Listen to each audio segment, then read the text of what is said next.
ಕರ್ನಾಟಕ ಎಕ್ಸ್‌ಪ್ರೆಸ್‌ಗೆ ಸ್ವಾಗತ. ನಾನು ಲಾವಣ್ಯ. ಆರ್ಎಸ್ಎಸ್ ಅನ್ನ ನಿಷೇಧಿಸುತ್ತೇವೆ ಅಂತ ಯಾರಾದ್ರೂ ಅಂದ್ಕೊಂಡಿದ್ರೆ ಅದು ಭ್ರಮೆ ಎಂಬ ಮಾಜಿ ಸಂಸದ ಅನಂತಕುಮಾರ್ ಹೆಗಡೆಯವರ ಹೇಳಿಕೆಗೆ ಸಚಿವ ಸತೀಶ್ ಜಾರಕಿಹೊಳಿ ಟಾಂಗ್ ಕೊಟ್ಟಿದ್ದಾರೆ. ಆರ್ಎಸ್ಎಸ್ ಅನ್ನ ಇದುವರೆಗೂ ಯಾರು ನಿಷೇಧ ಮಾಡಿಲ್ಲ, ನಿಷೇಧ ಮಾಡುವುದಾಗಿಯೂ ಯಾರು ಹೇಳಿಲ್ಲ ಅಂತ ಪ್ರತಿಕ್ರಿಯಿಸಿದ್ದಾರೆ.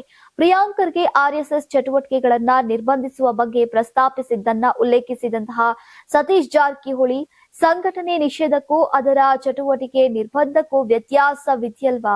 ನಮ್ಮ ಸರ್ಕಾರವಾಗ್ಲಿ ಅಥವಾ ಯಾವುದೇ ಸರ್ಕಾರವಾಗಲಿ ಆರ್ಎಸ್ಎಸ್ ಅನ್ನ ನಿಷೇಧಿಸುವ ಬಗ್ಗೆ ಎಲ್ಲೂ ಹೇಳಿಲ್ಲ.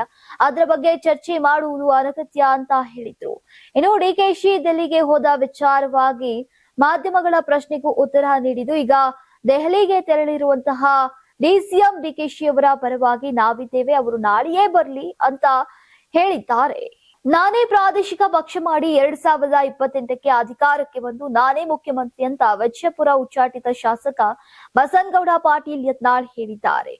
ದೆಹಲಿಯಲ್ಲಿ ಮಾಧ್ಯಮಗಳೊಂದಿಗೆ ಮಾತನಾಡಿದಂತಹ ಅವರು, ಯಾವ ಬಿಜೆಪಿ ಹೈಕಮಾಂಡ್ ಯಾರನ್ನು ಭೇಟಿ ಮಾಡೋಕೆ ನಾನು ದೆಹಲಿಗೆ ಬಂದಿಲ್ಲ. ಈಗ ಯಾರ ಕಾಲಿಗೆ ಬಿದ್ದು ಪಕ್ಷ ಸೇರಿಸಿಕೊಳ್ಳಿ ಅಂತ ಕೇಳಲ್ಲ. ನಾನೇ ಪ್ರಾದೇಶಿಕ ಪಕ್ಷವನ್ನ ಮಾಡ್ತೀನಿ. 2028ಕ್ಕೆ ನಮ್ಮ ಪಕ್ಷ ಅಧಿಕಾರಕ್ಕೆ ಬರಲಿದೆ. ನಾನೇ ಮುಖ್ಯಮಂತ್ರಿ ಆಗ್ತೀನಿ. ಯಾರೇ ಏನೇ ಸರ್ವೆ ಮಾಡಿದ್ರು ಕೂಡ ಅಧಿಕಾರಕ್ಕೆ ಬರಲಿದೆ. ಜೆಸಿಬಿ ಆಗತ್ತೋ ಏನಾಗತ್ತೋ ನೋಡೋಣ, ನಮ್ಮ ಪಕ್ಷನೇ ಅಧಿಕಾರಕ್ಕೆ ಬರಲಿದೆ ಎಂದಿದ್ದಾರೆ. ರಾಜ್ಯದಲ್ಲಿ ಕಡು ಭ್ರಷ್ಟ ಕುಟುಂಬ ಬಿಜೆಪಿಯಲ್ಲಿ ಇರುವವರೆಗೂ ಕೂಡ ಇನ್ನು ಪಕ್ಷವನ್ನ ಸೇರಲ್ಲ. ವಿಜೇಂದ್ರ, ಯಡಿಯೂರಪ್ಪ, ರಾಘವೇಂದ್ರರ ಕುಟುಂಬ ಇದುವರೆಗೂ ನಾನು ಪಕ್ಷ ಸೇರಲ್ಲ, ನಾನು ಹೋಗಿ ಕೈಕಾಲು ಹಿಡಿದು ಪಕ್ಷಕ್ಕೆ ಸೇರಿಸಿಕೊಳ್ಳಿ ಅಂತ ಹೇಳುವ ಅವಶ್ಯಕತೆ ಇಲ್ಲ. ನಾವು ಸ್ವಾಭಿಮಾನದಿಂದ ಬದುಕಿರುವವರು. ಭ್ರಷ್ಟ ಕುಟುಂಬದ ನೇತೃತ್ವದ ನಾವು ಒಪ್ಪಲ್ಲ. ಈಗ ಭ್ರಷ್ಟ ಕುಟುಂಬ ಎಲ್ಲಿವರೆಗೆ ಇರುತ್ತೋ ಅಲ್ಲಿವರೆಗೂ ಬಿಜೆಪಿ ಸೇರುವ ಪ್ರಶ್ನೆ ಉದ್ಭವಿಸಲ್ಲ. ನಾನು ಬಿಜೆಪಿಗೆ ಸೇರಿಸಿಕೊಳ್ಳಿ ಅಂತ ಯಾರ ಬಳಿಯೂ ಹೋಗಲ್ಲ. ನಾನು ಅಷ್ಟರಲ್ಲಿ ಪ್ರಾದೇಶಿಕ ಪಕ್ಷವನ್ನ ಮಾಡ್ತೀನಿ. ಕಾದು ಕೂರೋಕೆ ಹುಚ್ಚನಲ್ಲ ಅಂತ ತಿಳಿಸಿದ್ದಾರೆ. ಉಡುಪಿ ಜಿಲ್ಲೆಯ ಕಾಪು ಕ್ಷೇತ್ರದಲ್ಲಿ ಬಿಜೆಪಿ ಮತ್ತು ಕಾಂಗ್ರೆಸ್ ನಾಯಕರ ನಡುವಿನ ಸಮರ ದೇವರ ಅಂಗಳಕ್ಕೂ ಕಾಲಿಟ್ಟಿದೆ. ತನ್ನ ಮೇಲೆ ನಡೀತಾ ಇರುವಂತಹ ವೈಯಕ್ತಿಕ ದಾಳಿಯಿಂದ ಬೇಸರಗೊಂಡಿರುವಂತಹ ಶಾಸಕ ಗುರ್ಮೆ ಸುರೇಶ್ ಶೆಟ್ಟಿ ದೇವರು ಮತ್ತು ದೈವದ ಮುಂದೆ ಸಾಮೂಹಿಕ ಪ್ರಾರ್ಥನೆಯನ್ನ ಮಾಡಿದ್ದಾರೆ. ಅಭಿವೃದ್ಧಿ ಕಾರ್ಯಗಳಿಗೆ ಅಡ್ಡಿಪಡಿಸುತ್ತಾರೆ ಅಂತ ಆರೋಪಿಸಿದಂತಹ ಶಾಸಕ ಗುರ್ಮೆ ಸುರೇಶ್ ಶೆಟ್ಟಿ ಈಗ ಕಾಂಗ್ರೆಸ್ ಮಾಜಿ ಸಚಿವ ವಿನಯ್ ಕುಮಾರ್ ಸೊರಕೆ ವಿರುದ್ಧ ಬೇಸರವನ್ನ ವ್ಯಕ್ತಪಡಿಸಿದ್ದಾರೆ. ಬಿಜೆಪಿ ಶಾಸಕರಿಗೆ ಕಾಂಗ್ರೆಸ್ ನಾಯಕರು ಮತ್ತು ಕೆಲಸ ಮಾಡೋಕೆ ಬಿಡ್ತಾ ಇಲ್ಲ. ಈಗ ಅಭಿವೃದ್ಧಿ ಕಾರ್ಯಗಳು ಅಡ್ಡಿಪಡಿಸ್ತಾ ಇದ್ದಾರೆ ಅಂತ ಶಾಸಕ ಗುರ್ಮೆ ಸುರೇಶ್ ಶೆಟ್ಟಿ ಆರೋಪವನ್ನ ಮಾಡಿದ್ದಾರೆ. ಈ ಹಿನ್ನೆಲೆಯಲ್ಲಿ ಈಗ ಕಾಪು ಶ್ರೀ ಹೊಸ ಮಾರಿಗುಡಿ ಅಮ್ಮನ ದೇಗುಲಕ್ಕೆ ಭೇಟಿಯನ್ನ ನೀಡಿ ಪ್ರಾರ್ಥನೆಯನ್ನ ಸಲ್ಲಿಸಿದ್ದಾರೆ. ದೇಗುಲಕ್ಕೆ ಭೇಟಿ ನೀಡಿದ ಬಳಿಕ ಮಾತನಾಡಿದಂತಹ ಗುರ್ಮೆ ಸುರೇಶ್ ಶೆಟ್ಟಿ, ಮಾರಿಯಮ್ಮನ ಮುಂದೆ ಸತ್ಯ ಸಮರ್ಪಿಸಿದ್ದೇನೆ. ಎಲ್ಲವನ್ನ ತಾಯಿಯೇ ನೋಡ್ಕೊಳ್ಳಿ. ನನ್ನ ಸತ್ಯವನ್ನ ತಾಯಿಗೆ ಅರ್ಪಿಸಿದ್ದೇನೆ. ಸೊರಕೆಗೆ ತಾಯಿ ಬುದ್ಧಿ ಕೊಡ್ಲಿ ಅಂತ ಹೇಳಿದ್ರು. ಇನ್ನು ಮಗನ ಆರ್ಥಿಕ ವ್ಯವಹಾರದ ಬಗ್ಗೆ ಸೊರಕೆ ಆರೋಪದಿಂದ ಮನನೊಂದು ದೇವರ ಮುಂದೆ ಶರಣಾದ ಶಾಸಕ ಗುರ್ಮೆ ಸುರೇಶ್ ಶೆಟ್ಟಿ, ನನ್ನ ಕುಟುಂಬ ಯಾವುದೇ ಅವ್ಯವಹಾರದಲ್ಲಿ ತೊಡಗಿಲ್ಲ. ಪ್ರತಿ ಬಾರಿ ತನ್ನ ಕುಟುಂಬದ ಬಗ್ಗೆ ಸುಳ್ಳು ಹೇಳಿಕೆಯನ್ನ ನೀಡ್ತಾರೆ. ಅನಾಚಾರ, ಭ್ರಷ್ಟಾಚಾರದ ಸುಳ್ಳು ಆರೋಪವನ್ನ ಮಾಡಿದ್ದಾರೆ. ಒಂದು ಸುಳ್ಳನ್ನ 10 ಬಾರಿ ಹೇಳಿದಾಗ ಜನರು ನಂಬ್ತಾರೆ. ಅದೇ ಕಾರಣಕ್ಕೆ ನಾನು ದೇವರಿಗೆ ಹೋಗಿ ಮೊರೆ ಹೋಗಿದ್ದೇನೆ. ಈಗ ಸುಳ್ಳು ಸಾಯ್ಬೇಕು, ಸತ್ಯ ಗೆಲ್ಲಬೇಕು ಎಂದಿದ್ದಾರೆ. ರಾಜ್ಯದ ಶಕ್ತಿ ಸೌಧ ವಿಧಾನಸೌಧಕ್ಕೆ ಹೊಸ ಲುಕ್ ನೀಡಲಾಗ್ತಾ ಇದೆ. ವಿಧಾನಸೌಧದ ಪಶ್ಚಿಮ ದ್ವಾರದಿಂದ ವಿಧಾನಸಭೆಗೆ ಎಂಟ್ರಿ ನೀಡುವ ದ್ವಾರಕ್ಕೆ ಹೊಸ ಮೆರುಗು ನೀಡಲಾಗಿತ್ತು. ಈಗ ಅಲ್ಲದೆ ವಿಧಾನಸಭೆಯ ಮೊಗಸಾಲೆಯಲ್ಲೂ ಕೂಡ ಸಾಕಷ್ಟು ಬದಲಾವಣೆಯನ್ನ ಮಾಡಲಾಗಿದೆ. 4 ಪ್ರವೇಶ ದ್ವಾರಕ್ಕೆ ಆಕರ್ಷಕ ಬಾಗಿಲು ನಿರ್ಮಾಣಕ್ಕೆ ಸ್ಪೀಕರ್ ಯುಟಿ ಖಾದರ್ ಮುಂದಾಗಿದ್ದಾರೆ. ಶಕ್ತಿ ಸೌಧದ 4 ಮುಖ್ಯ ದ್ವಾರಗಳಲ್ಲಿ ಆಕರ್ಷಕ ಕೆತ್ತನೆಗಳನ್ನ ಕಾಪಾಡೋಕೆ ನಿರ್ಧರಿಸಿದ್ದಾರೆ.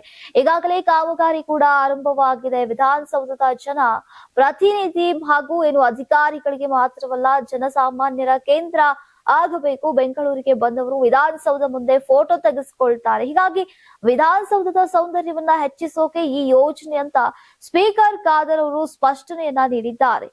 ವಿಧಾನಸೌಧಕ್ಕೆ ಟೂರಿಂಗ್ ಗೈಡ್ ಮಾಡ್ತಾ ಇದ್ದೇವೆ. ದೇಶ ವಿದೇಶದಿಂದ ವಿಧಾನಸೌಧ ನೋಡೋಕೆ ಬರ್ತಾರೆ.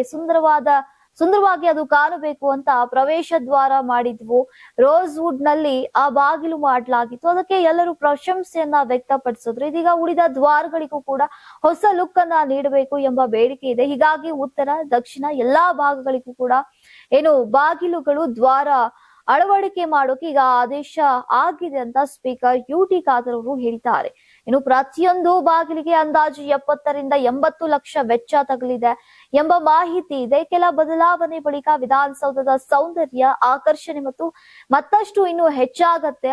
ಇದು ಅನೇಕರಿಗೆ ಮಾದರಿಯಾಗಬೇಕು. ನೋಡಿ ಹೋದವರು ನಮ್ಮ ವಿಧಾನಸೌಧದ ಬಗ್ಗೆ ಮಾತನಾಡಬೇಕು ಅನ್ನೋದೇ ನಮ್ಮ ಉದ್ದೇಶವಾಗಿದೆ ಅಂತ ಖಾದರ್ ಅವರು ಹೇಳಿದ್ದಾರೆ. ಶಿಕ್ಷಕರಿಗೆ ಗಣತಿ ಹೊರೆ ತಪ್ತಾ ಇಲ್ಲ. ಒಂದಾದ ನಂತರ ಒಂದು ಗಣತಿ ಕಾರ್ಯಕ್ಕೆ ನಿಯೋಜನೆ ಮಾಡ್ತಾನೆ ಇರ್ತಾರೆ. ಇದೀಗ ಒಂದೇ ವರ್ಷದಲ್ಲಿ 3ನೇ ಬಾರಿಗೆ ಗಣತಿ ಕಾರ್ಯಕ್ಕೆ ನಿಯೋಜನೆ ಮಾಡಲಾಗ್ತಾ ಇದೆ. ರಾಜ್ಯದಲ್ಲಿ ಏಪ್ರಿಲ್ 15ರಿಂದ ಮೇ 15ರವರೆಗೆ ಮನೆಗಳ ಪಟ್ಟಿ ಮತ್ತು ವಸತಿ ಗಣತಿ ಪ್ರಕ್ರಿಯೆ ನಡೀತಾ ಇದೆ. ಈ ಗಣತಿ ಕಾರ್ಯಕ್ಕೆ ಈಗ ಶಿಕ್ಷಕರನ್ನ ಬಳಸಿಕೊಳ್ಳುವಂತೆ ಜನಗಣತಿ ನಿರ್ದೇಶನಾಲಯ ಸೂಚನೆಯನ್ನ ನೀಡಿದೆ. 2ನೇ ಹಂತದಲ್ಲಿ 2027ರ ಮಾರ್ಚ್ ತಿಂಗಳಲ್ಲಿ ಜನಸಂಖ್ಯಾ ಗಣತಿ ನಡೆಯಲಿದೆ. ಈಗ ಇನ್ನು ಗಣತಿ ಮಾಡುವ ಅವಧಿಯಲ್ಲಿ ರಾಜ್ಯದಲ್ಲಿ ಮತದಾರರ ಪಟ್ಟಿ ವಿಶೇಷ ಸಮಗ್ರ ಪರಿಷ್ಕರಣೆ ಕೂಡ ನಡೆಯಲಿದೆ. ಈ ವೇಳೆ ಬಿಎಲ್ಒ ಆಗಿ ಕೆಲಸ ನಿರ್ವಹಿಸುವಂತಹ ಶಿಕ್ಷಕರನ್ನ ಗಣತಿ ಕಾರ್ಯಕ್ಕೆ ಬಳಸಿಕೊಳ್ಳಬಾರದು ಅಂತ ನಿರ್ದೇಶನಾಲಯ ಸೂಚನೆಯನ್ನ ನೀಡಿದೆ. ಒಂದ್ ವೇಳೆ ಶಿಕ್ಷಕರ ಕೊರತೆ ಆದರೆ ಯಾವುದೇ ಇಲಾಖೆಯ ಸಿ ವೃಂದದ ಅಧಿಕಾರಿಗಳನ್ನ ಬಳಸಿಕೊಳ್ಳುವಂತೆ ತಿಳಿಸಲಾಗಿದೆ. ಮೊದಲ ಬಾರಿಗೆ ಸಂಪೂರ್ಣ ಡಿಜಿಟಲ್ ರೂಪದಲ್ಲಿ ಗಣತಿ ನಡೆಯಲಿದೆ. ಇದಕ್ಕೆ ಪೂರಕ ಸಿದ್ಧತೆಗಳನ್ನ ಮಾಡಿಕೊಳ್ಳಲಾಗ್ತಾ ಇದೆ. ಜಿಲ್ಲಾ ಮಟ್ಟದಲ್ಲಿ ಅಧಿಕಾರಿಗಳಿಗೆ 3 ದಿನಗಳ ತರಬೇತಿ ಶಿಬಿರವನ್ನ ಆಯೋಜಿಸಲಾಗಿದೆ.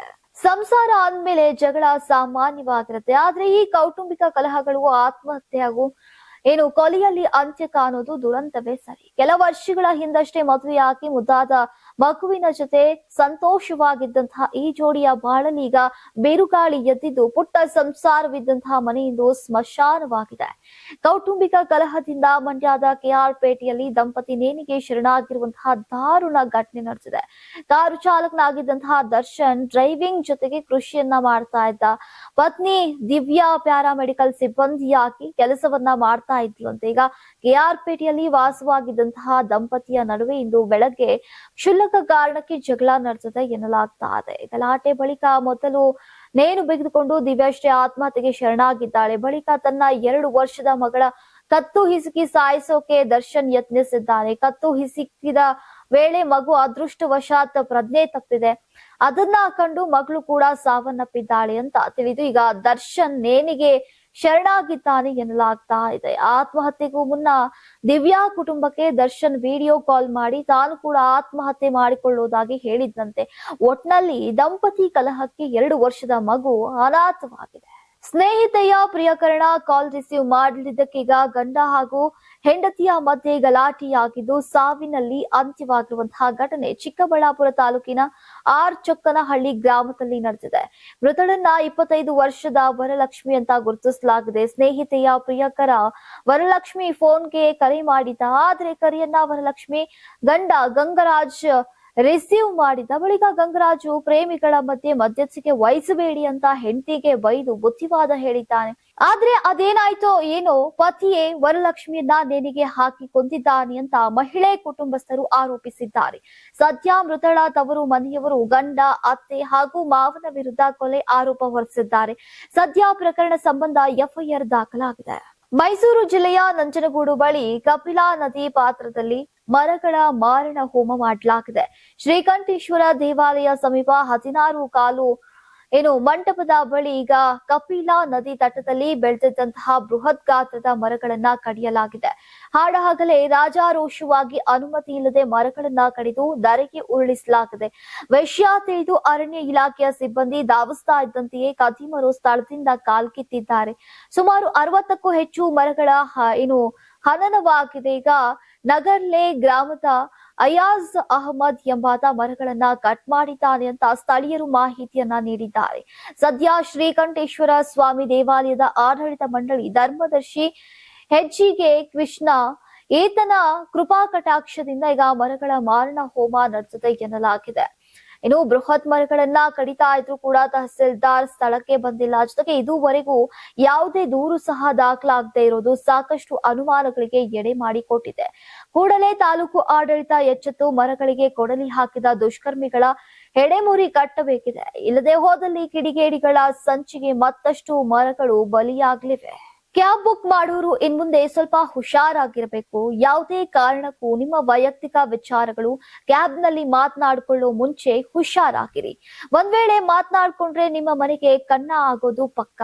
ಎಸ್, ಫೆಬ್ರವರಿ 11ರಂದು ಶಾಪಿಂಗ್ಗೆ ಸೈಯದ್ ಸಲ್ಮಾನ್ ಎಂಬುವರ ಕುಟುಂಬ ಮುಂಬೈಗೆ ಹೋಗ್ಬೇಕಿತ್ತು. ಈ ವೇಳೆ ಕ್ಯಾಬ್ ಬುಕ್ ಮಾಡಿದಂತಹ ಸೈಯದ್ ಹೆಬ್ಬಾಳ್ನಿಂದ ಯಶವಂತಪುರವರೆಗೂ ಹೊರಟಿದ್ರು. ದಾರಿಯ ಮಧ್ಯೆ 3 ದಿನ ಬರಲ್ಲ, ಮನೆಯಲ್ಲಿ ಚಿನ್ನ ಬೇರೆ ಇದೆ, ವಾರ್ಡ್ರೋಬ್ ಲಾಕ್ ಮಾಡಿದೀಯಾ ತಾನೆ ಅಂತ ಹೆಂಡತಿಯನ್ನ ಕೇಳಿದ್ದಾನೆ. ಹೆಂಡತಿ ಕೂಡ ಎಲ್ಲ ಲಾಕ್ ಮಾಡಿದ್ದೀನಿ ಅಂತ ಹೇಳ್ಕೊಂಡು ಚರ್ಚೆ ಮಾಡ್ಕೊಂಡು ಹೋಗಿದ್ದಾರೆ. ಆದ್ರೆ ಫೆಬ್ರವರಿ 13ರಂದು ವಾಪಸ್ ಮನೆಗೆ ಬಂದಾಗ ಮನೆಯ ಡೋರ್ ಓಪನ್ ಆಗಿತ್ತು. ಒಳಗಡೆ ಹೋಗಿ ನೋಡಿದ್ರೆ ಕಳ್ಳತನ ಆಗಿರೋದು ಗೊತ್ತಾಗಿದೆ. ಇನ್ನು ದಂಪತಿ ಮಾತುಗಳನ್ನ ಕೇಳಿಸಿಕೊಂಡಿದ್ದಂತಹ ಕ್ಯಾಬ್ ಚಾಲಕ ಅವರನ್ನ ಯಶವಂತಪುರದಲ್ಲಿ ಡ್ರಾಪ್ ಮಾಡಿದ್ದೆ ತಡ ಸೀದಾ ಹೆಬ್ಬಾಳಕ್ಕೆ ವಾಪಸ್ ಆಗಿದ್ದ. ಇಡೀ ರಾತ್ರಿ ಮನೆಯನ್ನ ದೋಚಿ 25 ಲಕ್ಷ ಮೌಲ್ಯದ ಚಿನ್ನಾಭರಣವನ್ನ ಕದ್ದು ಪರಾರಿಯಾಗಿದ್ದ. ಕೂಡಲೇ ಹೆಬ್ಬಾಳ್ ಠಾಣೆಗೆ ದೂರನ್ನ ನೀಡಿದ್ದು ಸಿಸಿಟಿವಿಯನ್ನ ಪರಿಶೀಲಿಸಿದ್ದಾರೆ. ಈ ವೇಳೆ ಒಂದೇ ದಿನ ಮನೆಯ ಬಳಿ 8 ಸಲ ಕಾರು ಬಂದು ಹೋಗಿರೋದು ಪತ್ತೆಯಾಗಿತ್ತು. ಈಗ ಕಾರ್ ನಂಬರ್ ಪ್ಲೇಟ್ ಆಧರಿಸಿ ಆರೋಪಿ ಅಬ್ದುಲ್ ರೆಹಮಾನ್ ಎಂಬಾತನನ್ನ ಬಂಧಿಸಲಾಗಿದೆ. ಆರೋಪಿಯಿಂದ 25 ಲಕ್ಷ ಮೌಲ್ಯದ ಚಿನ್ನಾಭರಣವನ್ನ ವಶಪಡಿಸಿಕೊಳ್ಳಲಾಗಿದೆ. ಇರಾನ್ ಮತ್ತು ಇಸ್ರೇಲ್ ನಡುವಿನ ಯುದ್ಧ ತೀವ್ರಗೊಂಡಿರುವಂತಹ ಹಿನ್ನೆಲೆಯಲ್ಲಿ ಅಂತಾರಾಷ್ಟ್ರೀಯ ವಿಮಾನ ಸಂಚಾರ ಮೇಲೆ ಪರಿಣಾಮ ಬೀರ್ತಾ ಇದೆ. ಇದರ ಪರಿಣಾಮವಾಗಿ ಈಗ ಬೆಂಗಳೂರಿನ ಕೆಂಪೇಗೌಡ ಅಂತಾರಾಷ್ಟ್ರೀಯ ವಿಮಾನ ನಿಲ್ದಾಣದಲ್ಲಿ ಮಾರ್ಚ್ 9ರಂದು ಸಹ ಹಲವು ವಿಮಾನಗಳ ಹಾರಾಟ ರದ್ದುಗೊಂಡಿದೆ. ಅರಬ್ ರಾಷ್ಟ್ರಗಳಿಗೆ ತೆರಳಬೇಕಿದ್ದಂತಹ ಮತ್ತು ಅಲ್ಲಿಂದ ಆಗಮಿಸಬೇಕಿದ್ದಂತಹ ಒಟ್ಟು 21 ವಿಮಾನಗಳ ಹಾರಾಟವನ್ನ ರದ್ದುಪಡಿಸಲಾಗಿದೆ. ಪ್ರಯಾಣಿಕರ ಸುರಕ್ಷತೆ ಹಾಗೂ ವಾಯು ಪ್ರದೇಶದ ಅನಿಶ್ಚಿತತೆ ಹಿನ್ನೆಲೆಯಲ್ಲಿ ಈಗ ಏರ್ಲೈನ್ ಕಂಪನಿಗಳು ಈ ನಿರ್ಧಾರವನ್ನ ಕೈಗೊಂಡಿವೆ. ಅಧಿಕೃತ ಮಾಹಿತಿಯ ಪ್ರಕಾರ ಕೆಂಪೇಗೌಡ ಅಂತಾರಾಷ್ಟ್ರೀಯ ವಿಮಾನ ನಿಲ್ದಾಣದಿಂದ ವಿವಿಧ ಅರಬ್ ರಾಷ್ಟ್ರಗಳಿಗೆ ತೆರಳಬೇಕಿದ್ದಂತಹ 11 ವಿಮಾನಗಳ ಹಾರಾಟ ರದ್ದಾಗಿದೆ.